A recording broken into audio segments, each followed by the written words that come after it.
तो hi everyone, this side मुदित और आपका स्वागत है एक न्यू पॉडकास्ट के अंदर। तो आज हमारे गेस्ट है मिस्टर रंजीत बाबा। तो कैसे हैं आप सभी लोग? बढ़िया बढ़िया। और कैसे हो रंजीत भाई? बस बढ़िया। चलो बहुत अच्छी बात है। और सब बढ़िया घर पे? बस बढ़िया। चलो अच्छी बात है। जैसे कि आपने कल एक पॉडकास्ट शूट किया था, बहुत अच्छा था, है ना? जस्ट एक स्टार्टिंग थी, लेकिन फिर भी 44 व्यूज अराउंड आए हैं, 25 लाइक्स आए हैं ना। वो तो ये देखो, स्टार्टिंग तो जीरो से ही होती है हर बंदे की। वो ऐसा तो है नहीं कि कोई बंदा मतलब जन्म से ही कोई रईस बन के पैदा नहीं होता, और ना ही कोई बंदा शुरू से कोई परफेक्ट होता है। कोई परफेक्ट नाम की चीज मेरे अकॉर्डिंग है ही नहीं। कोई ऐसा बंदा नहीं है पूरी दुनिया में जो कि परफेक्ट हो। थोड़ी बहुत उसमें कमी होती है ना।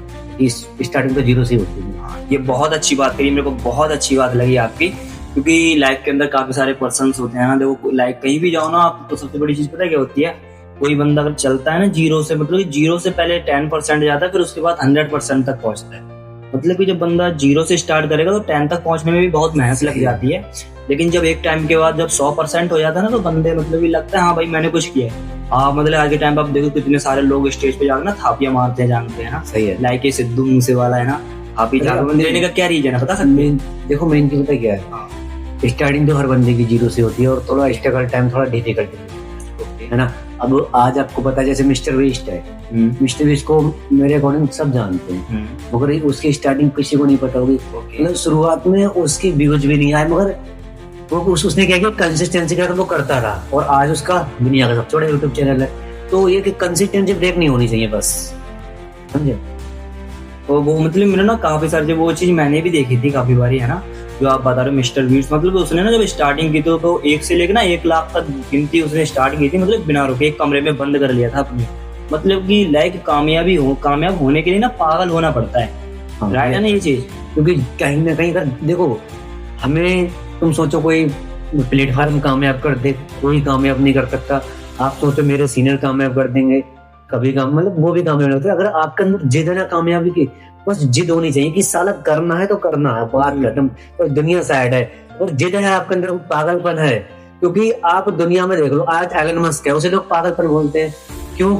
सोचने वाली बात है, बंदा कहाँ से उठे, आप उठकर आज दुनिया का सबसे अमीर बंदा है, तो उसे हम पागलपन बोल सकते हैं। मेन चीज ये है भाई, जिद है उसके अंदर। आज देख लो दुनिया का सबसे अमीर बंदा है।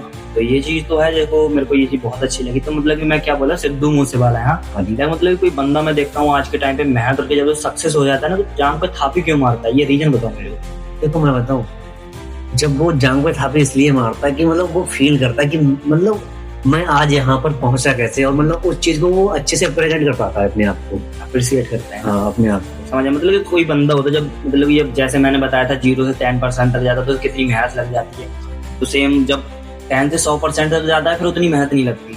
लेकिन जब बंदा जाके एक सीढ़ी पकड़ लेता है ना कामयाबी की, तो मतलब उससे आपको प्राउड फील होता है ना, देखो यहाँ मैंने कुछ किया है ना। ये बात भी आपकी बहुत अच्छी है। बाकी अपनी एक बुक भी है, जीरो से बन, क्योंकि कहीं ना कहीं हर बंदे की जो स्टार्टिंग होती है वो जीरो से ही होती है, और जो जीरो से लेके बन तक का जो सफर होता है ना, वो थोड़ा डिफिकल्ट, मतलब बहुत ही ज्यादा डिफिकल्ट होता है। बाकी जब बंदा वन पे पहुंच जाता है तो उसके आगे कब जीरो लग जाते हैं वो कभी भी पता नहीं, कृपा तो नहीं चलता इतना, समझे। हाँ ये चीज तो मतलब कि मैं ना एक चीज देख रहा हूँ, जैसे इंडिया का आज का यूथ है ना, मतलब कि एक मतलब कि रिस्पॉन्सिबिलिटी नहीं है। और आज के टाइम पे आप देख ही रहे हो कितना साला मतलब रोजगार नहीं है। आज रोजगार है कहीं? रोजगार तो नहीं है। अच्छा मतलब मेरे बारे में बताओ, ये बेरोजगारी बढ़ने का कारण क्या है आप? देखो मैं बताऊं, अगर मैं आज इंडिया की बात करूं, अपने इंडिया की बात छोड़ दिए, मतलब छेड़ दिए, स्टार्टिंग कर दी इंडिया से, तो मैं आपको थोड़ा इंडिया के बारे में बता देता हूँ। इंडिया देखो एक बहुत बड़ी डेमोक्रेटिक कंट्री है, ठीक है, मतलब डेमोक्रेसी लोकतांत्रिक कंट्री है, ठीक है। और इसमें मतलब अभी जो करंट में 2 चीज ट्रेंड में चल रही है, मतलब बहुत ही ज्यादा ट्रेंड में है। वो एक तो बीमारी है, और दूसरी अनएम्प्लॉयमेंट है। देखो बीमारी बहुत ही ज्यादा है। आज आप किसी भी हॉस्पिटल में जाकर देख लो, उसकी मतलब ज्यादातर सरकारी जो गवर्नमेंट हॉस्पिटल्स हैं उनकी तो ज्यादा मतलब बहुत ही ज्यादा जो सिचुएशन है बहुत ही ज्यादा खराब है, ठीक है। बाकी आप बेरोजगारी की बात कर लो, अभी मैं आपको एक छोटा सा किस्सा बता देता हूँ। उड़ीसा में एक जगह है संबलपुर, ठीक है, वहां पर, हाँ संबलपुर एक जगह है, तो वहां पर मतलब 187 वैकेंसी निकली, ठीक है। अब 187 वैकेंसी पे 9,500 बच्चे मतलब पेपर देने गए, और उसमें भी ऐसे बच्चे थे जिन्होंने MBA, ठीक है, और BTech, बहुत अच्छी एज मतलब जो ग्रेजुएशन कर रखी थी और डिग्री कर रखी थी, बीटेक वगैरह, एमसीए, एमबीए, इतनी हाई स्टडी करने के बाद भी वो चपरासी की जॉब के लिए गए और 187 वैकेंसी थी और उसमें 9,500 लोग पेपर देने गए। एग्जाम सेंटर न होने के कारण इतना बड़ा एग्जाम सेंटर भी नहीं था, तो बच्चों को रोड पे बैठा के पेपर दिलाया गया। अब आप सोच सकते हो किस लेवल की इंडिया में बेरोजगारी है। लाइक मैंने ना अभी कुछ टाइम पहले मैंने इंस्टाग्राम पे रील स्क्रॉल कर रहा था ना बीच में, तो क्या हुआ था ना, वहाँ पे मैंने एक देखा था मतलब कुछ मतलब एक कंपनी थी कोई प्राइवेट एमएनसी करके है ना, तो उसमें मतलब कि 100 पोस्टें खाली थी, लेकिन मैं देख रहा हूँ हजारों लोग उस ग्रिलिंग पे चढ़ गए, वो ग्रिलिंग ही तोड़ डाली। देखो मैं आपको एक इंटरव्यू होना था मेरा। हाँ जी, तो मैं बोल रहा था, जैसे मैं अपने खुद का एक किस्सा बता देता हूँ। जैसे एसएससी एमटीएस में पिछले साल अगस्त महीने में, ठीक है, 9,500 भर्तियां, 9,500 कुछ भर्तियां निकली, ठीक है। अब उस 9,500 वैकेंसियों पे 57 लाख फॉर्म पड़े। अब आप चेक कर लो, मतलब जॉब को मिलने की संभावना किस लेवल की बची, मतलब बहुत ही कम रेशियो बची, ठीक है। बाकी अगर मैं आपको बात करूँ इंडिया की जो करंट सिचुएशन है, वो इंडिया में मतलब बीमारी एंड बेरोजगारी बहुत ही ज्यादा ट्रेंड पे चल रही है। और आपको बताता हूँ बीमारी बढ़ने का रीजन क्या है, ठीक है। जैसे बीमारी इतनी क्यों है हर देश में, जैसे आपको बता दूं और भी देश है ना, उन देशों में क्यों नहीं, मगर इंडिया में इतनी क्यों है, तो इसके भी 3 रीजन है। जैसे एक ह्यूमन होता है, जैसे मैं एक प्रकार से मानव हूँ, ठीक है। जैसे एक मानव को जीने के लिए 3 बेसिक नीड्स होती हैं। जैसे अगर मैं कपड़े भी नहीं पहनूं फिर भी मैं जी सकता हूँ। हाँ ये तो राइट है ना। अगर मैं कपड़े नहीं पहनूं फिर भी मैं, जैसे पहले आदि मानव थे, कपड़े नहीं पहनते थे फिर भी जी सकते थे, और कहीं ना कहीं मुझे हवा नहीं मिले और पानी ना मिले और भोजन ना मिले तो जी सकता हूँ? नो, मैं जी सकता ना। मेन चीज पता क्या है, आज हमारा जो बेसिक नीड्स है, वो हमारी जो बेसिक नीड्स है ना, वो प्रदूषित हो चुकी है। आज हमारा बात कर लूं मैं हवा की, आज हमारी जो एयर क्वालिटी इंडेक्स में अगर मैं बात कर लूं, तो दुनिया में जो 150 देशों की लिस्ट है ना, उसमें 96 जो शहर है, ठीक है, जो 150 शहरों, जो दुनिया के सबसे ज्यादा 150 शहर प्रदूषित है ना, उसमें से 96 जो शहर है वो इंडिया के हैं। और दुनिया का जो सबसे ज्यादा प्रदूषित शहर है वो दिल्ली है। ये तो मैंने भी देखा था, मतलब कुछ टाइम पहले मैं दिल्ली रह के आया था, मतलब मुश्किल से मैं 1 साल रुका हूँ दिल्ली के अंदर ना, मतलब बहुत मतलब हेल्थ इशू आ गए थे, बीमारी, बुखार वगैरह, टाइफाइड, मलेरिया वगैरह। वैसे मैं आपको बता दूं, आपने एक संगठन का नाम सुना होगा, बहुत बड़ा संगठन है, WHO। हाँ, वर्ल्ड हेल्थ ऑर्गेनाइजेशन, मतलब विश्व स्वास्थ्य संगठन उसे हिंदी में बोलते हैं, ठीक है। उसकी हेडलाइन, मतलब उसके अनुसार जो हमारा एक्वा लेवल होना चाहिए एयर क्वालिटी इंडेक्स, ठीक है, वो 0 से लेके 50 के बीच में होना चाहिए। मतलब ये ह्यूमन को सर्वाइव करने के लिए है। मगर आज मैं आपको बताऊं, पूरे इंडिया में कुछ ही शहर, जैसे अपना सिक्किम का गंगटोक हो गया, बाकी जो अपना साउथ का इंडिया, जैसे केरल हो गया, तमिलनाडु हो गया, इन जगहों में कुछ ही जगहों का जो एक्वाई लेवल है वो 50 है। बाकी जो हमारा उत्तर भारत है, यहाँ पर मतलब 150, 250। जैसे अभी हम करंट में चंडीगढ़ है, ठीक है, तो जो करंट का में जो चंडीगढ़ का एक्वाई लेवल है ये 150, 200, यहाँ तक कि मैंने इनफैक्ट 300 से प्लस देखा है कभी कभी। बाकी अगर मैं बात करूँ दिल्ली की, तो दिल्ली में मैं 400 तो वहां पर नॉर्मल रहता है, बाकी 400, 500 दीपावली के टाइम पे 1000 पे भी पहुंच गया था। सोचने वाली बात है, जो WHO उनके अनुसार जो मतलब ह्यूमन को सर्वाइव करने के लिए, ठीक है, तो ह्यूमन को सर्वाइव करने के लिए जो मतलब एक एक्वाई लेवल है, जो हमारी एयर क्वालिटी है, वो मतलब 0 से लेकर 50 तक होनी चाहिए। अगर ये 50 से थोड़ी ऊपर जाती है तो पता क्या होता है, ये थोड़ी खतरनाक हो जाती है। मगर सोचने वाली बात है, कहाँ 400 और 1000, ये कितनी ज्यादा खतरनाक है। मतलब मैं आपको छोटा सा लेके हिंट्स दे देता हूँ। अगर किसी भी शहर का एक्वाई लेवल 400 है, तो वहां पर बंदा नॉर्मली 20 सिगरेट दिन की पी रहा है। अब आप बताओ, अगर बंदा 20 सिगरेट दिन का अगर इतना वहां पर प्रदूषित है, तो वहां पर बच्चों और फिर जो गर्भवती महिलाएं हैं और जो कुछ सीरियस पर्सन होते हैं, जिन्हें अस्थमा की बीमारी होती है, जिन्हें हार्ट की प्रॉब्लम होती है और जिन्हें लंग्स की प्रॉब्लम होती है, फिर इनका क्या हाल होगा, सोचने वाली बात है। मगर भाई अब इसके बारे में तो मैं तो बोल नहीं सकता, जितने तो नॉर्मली बंदे हैं, है ना। बाकी सरकार, मैं तो यार सरकार से अपील करूंगा कि इन चीजों पे सरकार कुछ कड़े कदम उठाए।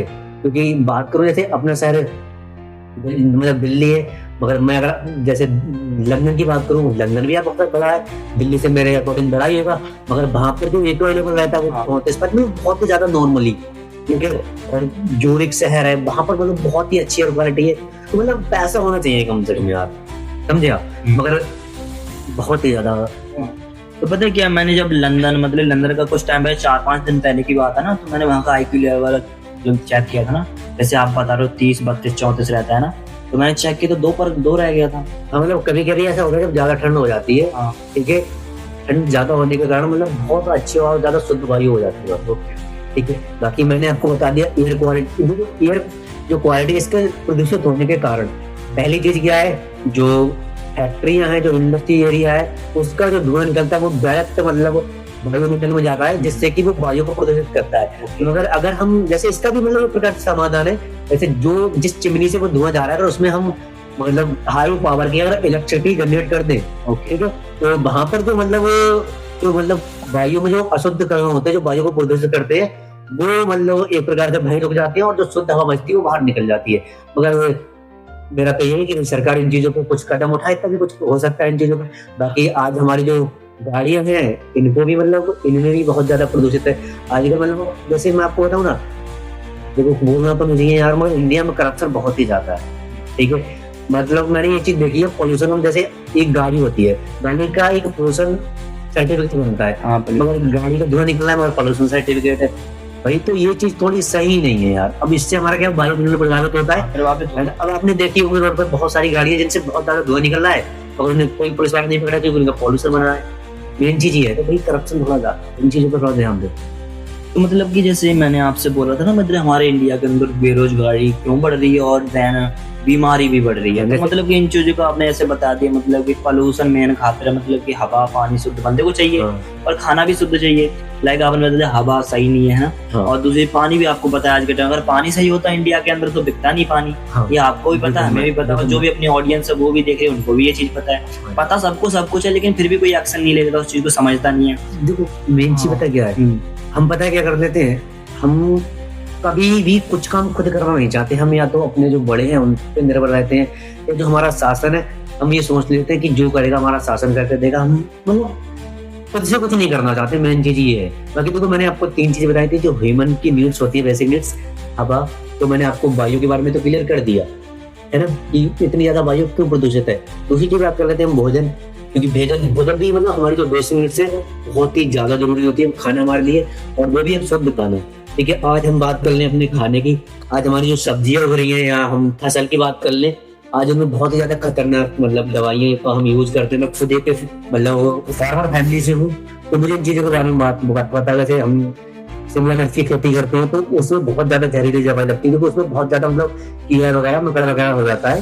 ठीक है, जब हम ऐसी दवाई का छिड़काव करें तो जानवर को खत्म करती है। ठीक है, और अगर हम उसमें मतलब उसके संपर्क में आ जाए तो हमें कभी कभी साइड इफेक्ट कर देती है। अब सोचने में जाने जाते हैं, जब हमें कोई साइड इफेक्ट कर देती है तो हम उस फसल पर लगाएंगे तो उस फसल पर साइड इफेक्ट करेंगे। वो फसल कौन खा रहा है? हम खा रहे हैं। उन सब्जियों को कौन खा रहा है? हम खा रहे हैं। ठीक है, तो हमारे शरीर को साइड इफेक्ट होगा। ताकि आज आपको देखा तो बहुत सारी ऐसी सब्जियां लौकी हो गई और तरह हो गए, उनमें इंजेक्शन लगा रहे हैं। बैगन हो गए, इनमें बहुत ज्यादा दवाई लगती है। गोभी हो गई, इसमें बहुत ज्यादा दवाई लगती है। धान हो गया, इसमें तो और भी ज्यादा दवाई लगती है। ठीक है, आज हमारे पास फल है, वो भी बहुत ही ज्यादा प्रदूषित हो चुके हैं। क्यों? हम जो फल है नेचुरली पकड़े नहीं आ रहे हैं हमारे पास। ठीक है, क्योंकि हमारे को जैसे केले की बात करूँ, आम की बात करूँ, जिनमें क्या होता है दवाइयों से लगते पकते, तो ये क्या होता है हमारे शरीर में फिर ये साइड इफेक्ट करते हैं। और जैसे आपने ये चीज बता दी मेरे को, मतलब की बीमारी एंड बेरोजगारी, तो मतलब कि आप देख रहे हो बेरोजगारी बढ़ने का मेन मोटिव क्या, मतलब हमारा यूथ किस तरफ की ओर भाग रहा है, इसलिए मतलब बेरोजगारी बढ़ती जाए। देखो मेन चीज पता क्या है, अगर हमारे इंडिया में रोजगारी है तो इसका सबसे बड़ा जो रीजन है वो तो एक है, वो है एजुकेशन सिस्टम। हमारा जो इंडिया के एजुकेशन सिस्टम वो सही नहीं है। और रीजन सही क्यों नहीं है? देखो रीजन ये है कि हमारे एजुकेशन सिस्टम में वो पाया जा रहा है जो कि बच्चों को आने वाले समय में कुछ काम ही नहीं आने वाला। जैसे बात करूं मैं चाइना की, ठीक है, और चाइना मतलब इतना अपनी एजुकेशन बहुत ही ज्यादा मतलब पैसा खर्च करता है। और मेन चीज पता क्या है, जैसे हमारे जो लीडर्स हैं, ठीक है, तो वो क्या बोलते हैं हमें विकसित भारत बनाना है। तो भाई विकसित भारत तब बनेगा ना हमारे यूथ को वो अच्छा, हमारा यूथ अच्छा तब होगा जब हमारी यूथ को अच्छी एजुकेशन मिलेगी। हाँ, तो मैंने ना एक चीज और देखी थी, मतलब यहाँ के जो सरकारी स्कूल है ना, देखो आप देख सकते हो अभी बात करो तकरीबन 27,000 स्कूल बंद हो चुके गवर्नमेंट है ना। हाँ। और दूसरी चीज मेन पॉइंट आता है, देखो जैसे अपने यहाँ के ना प्राइवेट स्कूल हैं, तो मैंने एक चीज गूगल के ऊपर जाके चेक करी, वहाँ के चाइना के स्कूल मतलब की प्राइवेट स्कूल की तरह सरकारी स्कूल बने हुए हैं। देखो मेन चीज क्या है, अब हम बोल तो रहे हैं कि हमें विकसित भारत बनाना है ना, अगर हम अपने देश के बच्चे को अपने इंडिया में नहीं पढ़ा पा रहे, ठीक है, तो आप सोच रहे हमारा देश का बच्चा कहाँ जा रहा है? जर्मनी पढ़ने जा रहा है, जर्मनी जा रहा है, अमेरिका ज्यादा जा रहा है। ठीक है, अब जिसके पास ज्यादा पैसा है वो अमेरिका चला जाता है, जिसके पास थोड़ा कम पैसा है वो जर्मनी चला जाता है, जिसके पास उससे कम पैसा है वो रसिया चला जाता है, और जिसके पास थोड़ा और कम पैसा है वो चाइना में जाके पढ़ रहा है। तो कहीं ना कहीं अगर हमारा जो एजुकेशन सिस्टम है जो हमारे बच्चों को नहीं रोक पा रहा, तो तुम्हें क्या लगता है कि भाई हमारा जो एजुकेशन सिस्टम अच्छा है, मेन चीज तो है अपने एजुकेशन सिस्टम में क्या होना चाहिए, स्किल होनी चाहिए भाई जिसका हम यूज करके पैसा कमा सके। आज सोचने वाली बात यह है कि आज MBA करा हुआ बंदा है, BBA करा हुआ बंदा, MCA करा हुआ बंदा, BTech करा हुआ बंदा, इनफैक्ट मतलब जो ग्रेजुएट बोलते हैं, ग्रेजुएट करा हुआ बंदा, आज उससे जॉब नहीं मिल रही। ठीक है, जब आज उससे जॉब नहीं मिल रही तो हम तो 12वीं करे हुए, हम तो क्या ही सोच सकते हैं। मैंने एक देखा मतलब कि आज के टाइम पे ना कोई PhD वगैरह करे हुए सिपाहियों की भर्ती के लिए भाग रहे हैं आजकल। वो तो चीजें देखो, मैं आपको बताऊं, अभी जो एक समय चल रहा है ना, जैसे मैंने एक पॉडकास्ट देखा था निखिल कामत सर का और वो एलन मस्क का, मतलब निखिल कामत और एलन मस्क का वाला पॉडकास्ट देखा था। ठीक है, तो मतलब उसमें मैंने देखा कि एलन मस्क एक चीज को इशारा कर रहा है कि आने वाले समय में जो हम आज काम कर रहे हैं, ठीक है, वो आने वाले समय में सभी काम रोबोट और AI। आज मतलब हम हमारे देश में बाहर आता है, ठीक है, अगर हमारे देश में अगर कोई भी बंदा पीछे रह जाएगा तो वो हमारे देश की हानि है ना। अगर वैसे अगर जैसे मेरे जो अंग है, मेरे जो शरीर का अंग है, अगर इसमें कोई भी कोई प्रॉब्लम आ जाएगा तो प्रॉब्लम किसे है, मैंने भी अपनी नाक की बात बताई। ठीक है, अगर मेरा पूरा शरीर नहीं बैठे, अगर कहीं भी कोई प्रॉब्लम होती है तो वो प्रॉब्लम मेरे लिए है। दो चीजें, अगर मेरे शरीर में कोई कमी होने तो मेरे में कमी बढ़ सकती है, तो इंडिया में कोई किसी भी चीज में किसी को वर्ग में कमी होने से इंडिया में प्रॉब्लम तो रहेगी ना रहेगी। तो कैसे विकसित हो सकता है? मेन चीज हमें हर चीज को बराबर का दर्जा देना पड़ेगा और अच्छे से रहना पड़ेगा, प्रेम भाव से, और एक दूसरे के ग्रेड के बारे में सोचना पड़ेगा। बहुत अच्छी बात है। लेकिन आपने जो बात बोली ना जैसे अंग, तो अंग देखो, हम एक माँ के, हम हिंदू मुस्लिम से कहीं, भारत हमारी एक माँ है ना, ये और जितने भी हम उसके बच्चे हैं भारत माँ का। देखो अब हम सारे क्या है, भाई भाई हैं आपस में। अभी एक घर में अगर एक माँ के 2 बेटे हो तो माँ कभी सोचती लड़ाई हो नहीं हो, अगर दोनों में लड़ाई होगी तो नुकसान माँ को लगता है, दर्द होता नहीं होता। तो सेम से अगर हम आपस में हिंदू मुस्लिम सिख ईसाई करेंगे, भाईचारा अपना बिगाड़ जैसे तो कभी ना विरोध कर सकते हैं ना इंडिया आगे बढ़ सकता है। हाँ, जैसे आपको बताऊं, जैसे अगर आप और मैं एक मम्मी के बेटे हैं, हाँ, अगर जैसे सोचने वाली बात है, अगर आप में और मुझ में लड़ाई होगी, हाँ, तो नुकसान किसका होगा? माँ का भी नुकसान होगा, हम दोनों का भी नुकसान होगा। अब ये सोचने वाली बात है, अगर हम इंडिया में रहने वाले लोगों में आपस में लड़ाई होगी तो नुकसान हमारा, मतलब हम जो लोग लड़ रहे हैं उनका तो नुकसान होगा ही होगा, साथ में हमारा जो भारत देश है उसका भी नुकसान होगा। मेन चीज तो इन चीजों का जितनी जल्दी समझ जाओगे उतना फायदा है, क्योंकि मैं आपको बताता हूँ बहुत सारी ऐसी कंट्री जिन्होंने धर्म के प्रति जितना ज्यादा कट्टरता दिखाई है ना, वो खत्म हो गई। आप वो तो मैं आज आप सीरिया की बात कर लो, सीरिया देखो खत्म है, बिल्कुल खत्म है, कुछ नहीं बचा उसमें। तो बाकी रंजीत भाई बहुत अच्छा लगा आपके साथ पॉडकास्ट करके, है ना, आपने मतलब बहुत अच्छा समझाया और काफी सारी चीजें देखो मेरे को भी क्लियर होता है क्या है लाइफ के अंदर। अगर आप कभी भी न्यू पर्सन हो ना कोई, अगर उससे भी मिलते हो ना, किसी ना किसी पर्सन से आप कुछ ना कुछ सीखते हो। हाँ, ये तो और ऑलरेडी आपके पास तो मतलब आपने बहुत कुछ सीखा है, आपने मतलब काफी सारी बुक में भी रीड की है। मेन चीज क्या है, सीखने वाला बंदा, अगर कोई सीखने वाला बंदा जिसके अंदर सच में सीखने की चाह है, हाँ, तो वो जीने की जो अपनी सीढ़ियां होती है ना, सीढ़ियां उनसे भी सीख सकता है। हाँ, तो ना सीखने वाले बंदे के पास आप उसे कुछ भी दे दो, जिससे सीखने की चाहत है उसके आगे तो भैंस के आगे बीन बजाने के समान है ना। और जिसके अंदर सीखने की चाहत है वो हर चीज से सीख सकता है, क्योंकि जैसे अभी मैं चाहूँ तो हर चीज से सीख सकता हूँ। मैंने पहले कुछ टाइम पहले ना मैंने एक वीडियो देखी थी इंस्टाग्राम पे ना, मतलब कि एक रोटी होती है गोल, है ना, तो मतलब कि एक चींटी होती, प्रयास करती नहीं उठा पाती, लेकिन वो हल्के हल्के अपने घर में जाती है और वहां से मेरी सारी चींटियों को साथ में लेके आती है। मतलब की गिनती में 100-150 चींटियां हो गई। अब वो 100-150 चींटियां मैं देख रहा हूँ वो रोटी उठा के ले जा रही है। तो देखो मैं बताऊँ, यूनिटी में बहुत ही ज्यादा पावर है। अगर जैसे हम इंडिया की बात करते हैं, अगर हमारा जो इंडिया है ना, अगर हम सब लोगों में यूनिटी आ जाए और फिर यूनिटी से अगर हम एक काम को अच्छे से करें और मतलब यूनिटी के साथ अपने देश को मतलब एक प्रकार से ग्रोथ में देगा तो बहुत अच्छी ग्रोथ होगी। तो अगर यूनिटी चीज में हाथ दो, यूनिटी बहुत ही ज्यादा पावरफुल चीज है। अगर हम यूनिटी होगी ना, फिर तो यार दुनिया पीछे कुछ भी कर सकते हैं, कुछ भी कर सकते हैं, मतलब कुछ भी कर सकता है, बस यूनिटी मैटर करती है। यूनिटी बहुत ज्यादा मैटर। तो मतलब मैं आपसे बहुत सारी चीज क्लियर है, मतलब कहीं भी हो डज नॉट मैटर, लेकिन मेन प्योरिटी किस में तो यूनिटी को दो, है ना। मतलब आपने देखा होगा मतलब कि 10-20 हजार में बंदा नॉर्मली कमा लेता है, लेकिन अगर आपको लाखों तक पहुंचना है तो यूनिटी बना के चलना पड़ता है ना। तो बहुत अच्छा लगा, थैंक यू सो मच, आपके साथ ब्रॉडकास्ट किया, तो कोई दिक्कत नहीं, बहुत सारी चीजें क्लियर हुई, बहुत धन्यवाद आपका। बाकी बात, ओके थैंक यू।